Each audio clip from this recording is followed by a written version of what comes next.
It's Monday, October 1st, 2007. I'm James Kotecki, and this is Playbook TV.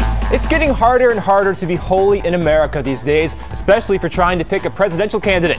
On Saturday, the Council for National Policy, a Christian and conservative organization, voted unanimously to consider running a third-party candidate if the GOP nominee is pro-choice. The vote comes amid broader conservative disarray as the LA Times reports evangelicals have not yet coalesced around a candidate. And while that could make it easier for a pro-choice candidate like Giuliani to get the nomination, if the evangelicals stay home, it could be bad news for the GOP in the general election.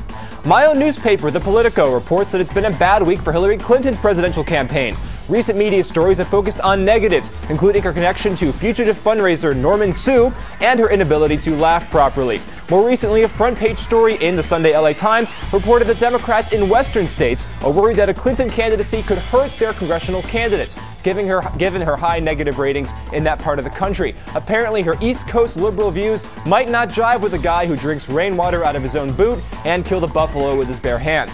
For its part, the Clinton campaign says that negative stories are in part due to the professional interest of reporters and analysts in having a competitive Democratic race.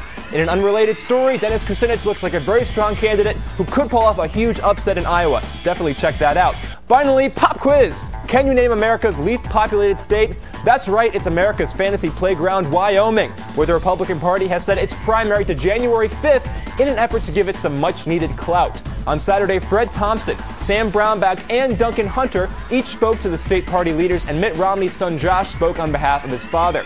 Josh Romney said his father's values included a strong economy, a strong military, and strong families, as opposed to all those other candidates whose values include an economy on the brink of collapse, a weak and pitiful military, and families that hide their mutual aggression deep down inside. The Republicans are all eager to win the Wyoming delegate so they can spend the rest of their campaign taking it for granted. Well, that's it for today's hit. Be sure to check out politico.com/playbook. I did it wrong again. More essential reading, including Obama's news strategy on judgments and experience, trying to prove that he has some, I guess. And don't worry, because even though we may not be the elite media, we'll still do our best to try and manipulate the news cycle to our own self-interest. Right here on Playbook TV.